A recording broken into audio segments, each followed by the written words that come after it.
Yo tengo un nieto que se llama Vicente y una huevada. Le regala 5 pesos y se va a comprar el último Imagines, se va a comprar los Trolls de no sé qué, se va a comprar chicle, le va a comprar un par de zapatos a su hermano, no sé qué, a su hermana con 5 pesos. Y lo que sobre lo va a ahorrar. En la misma está el gobierno con el famoso fondo del IDH. Da para todo el fondo del IDH. Al final de cuentas termina haciéndole daño a los departamentos a los que le sigue sacando plata. ¿Es bueno incentivar la producción de hidrocarburos? Sí, es bueno. Vamos primero con Javier, con el tema de Javier Mancilla, con el tema del incentivo a la producción. Dale.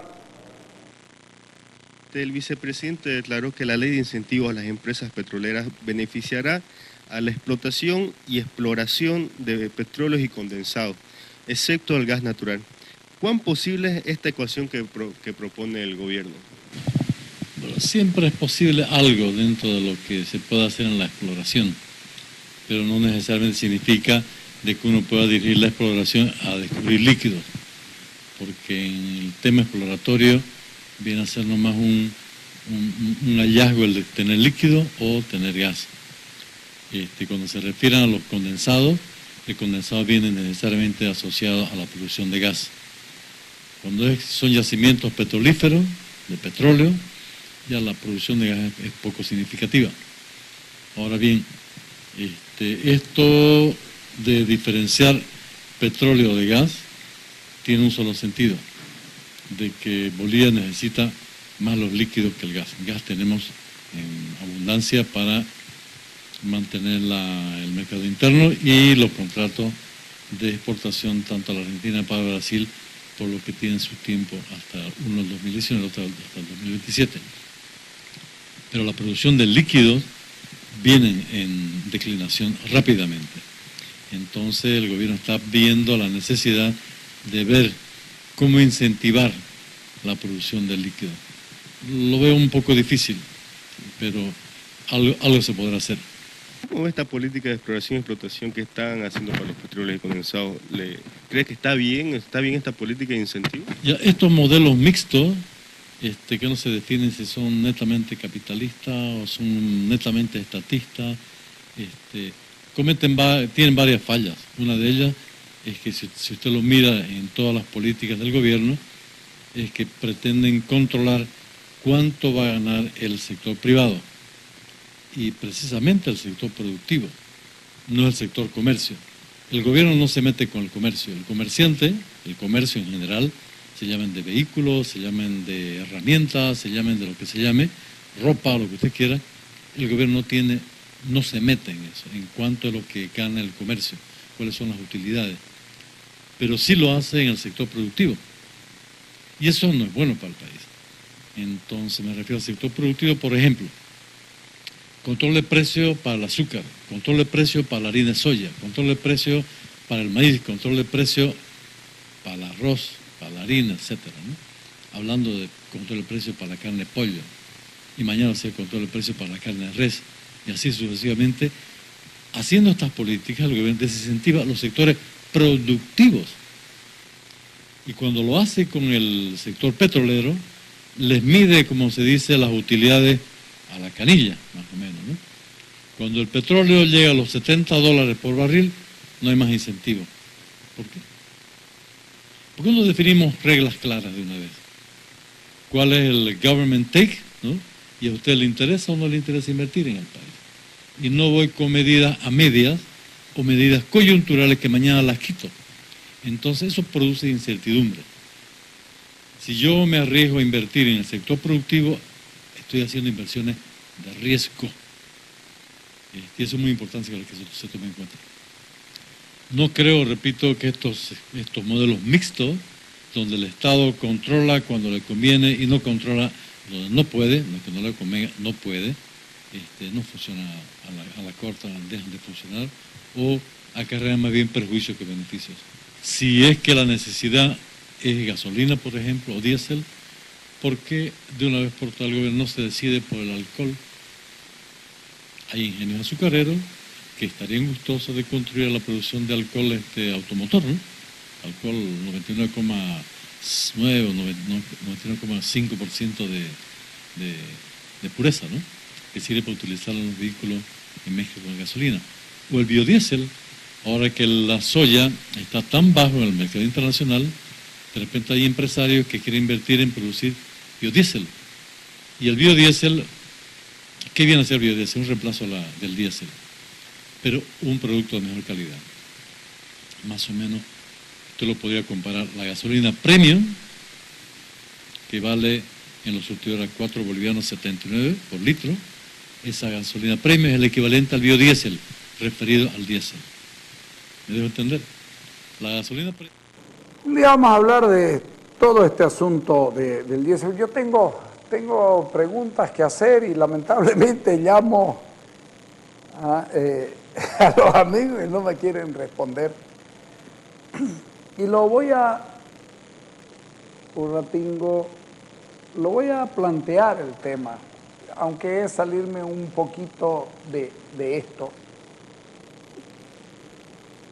Resulta que el gobierno vino a negociar con los ingenios sucralcoholeros, con los que hacen azúcar y alcohol, y les dijo: quiero hacer biodiesel, gasolina con etanol, con alcohol. Le levanta el octanaje, es útil, ya se la ha probado, en otros lados funciona, hasta el alcohol carburante. Bueno, si no me equivoco,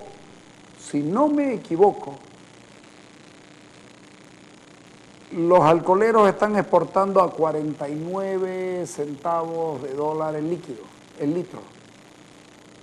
Y el gobierno les ofreció 20 y tantos. Y no solo les ofreció 20 y tantos, sino que les dijo: vamos a hacer un contrato secreto,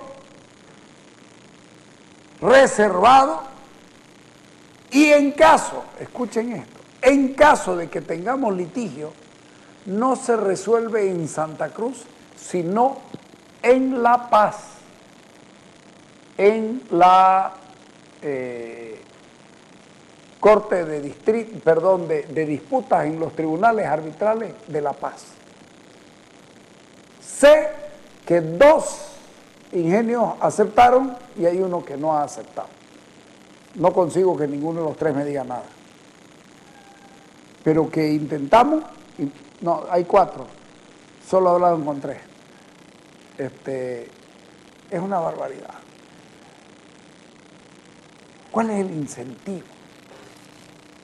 Te voy a dar un incentivo y te voy a reconocer si me encontrás petróleo y no gas. Viejo, ¿sabes qué? Lo más fácil del mundo para un petrolero es meter su tubo y darse cuenta si va a sacar gas o si va a sacar petróleo. Si el gas viene más húmedo, si el gas viene con metano, con un montón de cosas más, ese lo saca, si no, no lo saca. Y vamos a declinar nuestra producción de gas cuando todavía no hemos llenado la red nacional de gas. Cuando esta ciudad tiene el 5% de gas y pudiera tener mucho más, y entonces pudiéramos estar con el consumo de gas alto y estuviera facturando mejor yacimiento. Cuando pudieran tener todas las empresas con gas, pero no. ¿Sabes qué? Si me sacas gas, no te doy plata, no te doy incentivo, solo si me das petróleo. Pero lo más grave de todo es que los incentivos, ahora, de acuerdo a este proyecto de ley, los incentivos van a salir de los recursos del IDH. ¿Quién paga los recursos? ¿Quién recibe los recursos del IDH? El gobierno nacional. perdón, los departamentos. Otra recortada, otra peluqueada al IDH. Ponle la nota. Tuvimos reunión con el ministro de Hidrocarburos, de Energía. Estuvimos también con el presidente de Yacimientos Petrolíferos Fiscales Bolivianos, donde nos plantearon las alternativas de lo que se iba a realizar. Se estaba buscando un fondo de exploración. Ahí, en esa reunión, estaba también la universidad y los municipios, y el municipio de Santa Cruz, y planteamos nosotros de que entre el 2008 y el 2014, entre 2009 y 2014, Yacimientos dejó de ejecutar 12.800 millones de dólares. La pregunta que le hicimos ahí al presidente de Yacimientos y al ministro fue: ¿dónde está esa plata? ¿Está en caja y banco o simplemente fue un espejismo presupuestario? Porque si hay entre lo presupuestado y ejecutado una diferencia de 12.800 millones de dólares, quiere decir que esa plata debería estar en algún lugar. No hubo una respuesta concreta y siguieron con la propuesta del fondo. Como antecedente queremos informar también que ya el 2008 se confiscaron más de 2.500 millones de dólares a las gobernaciones para pagar lo que es el bono sol, ahora llamado renta dignidad. Entonces, ya 2.500 millones de dólares que eran de las gobernaciones en 7 años, quiere decir que hemos ayudado a que el Tesoro General de la Nación no caiga en déficit antes de tiempo, porque esa plata de las gobernaciones han servido para pagar la renta dignidad. Ese fue el primer objetivo, pagar lo que es la renta dignidad y sobre todo liberar a las empresas públicas estratégicas, en este caso, que pagaban de sus utilidades lo que era el bono sol, porque se pagaban con las utilidades de las empresas públicas, donde se incluían también las de Yacimientos y el propio Yacimientos. Entonces se liberaron 2.500 millones de dólares que ya no ponían de sus utilidades las empresas públicas y se liberaban para poder hacer inversiones. O sea, quiere decir que ya las gobernaciones aportamos con 2.500 millones de dólares en los últimos 7 años para lo que ha sido un primer fondo de inversión, porque al liberar las utilidades y las utilidades de las empresas, reinvertirlas y no pagar la renta de dignidad, fue un alivio para las empresas y también para el Tesoro General de la Nación, y fue una manera del gobierno de golpear las autonomías para que no tengan recursos y seguir desarrollando las actividades que se tenían. Ahora, otra vez viene otro recorte, ya en forma directa, donde dicen el 12% del IDH. Bueno, ¿dónde ha quedado la plata de los 10 años de la supuesta bonanza? Entonces, están pidiendo que 12% de los ingresos del IDH, sobre todo de gobernación, municipio y universidades, ya incorporan universidades y municipios, fondo indígena y también a otras entidades, para crear un fondo de exploración.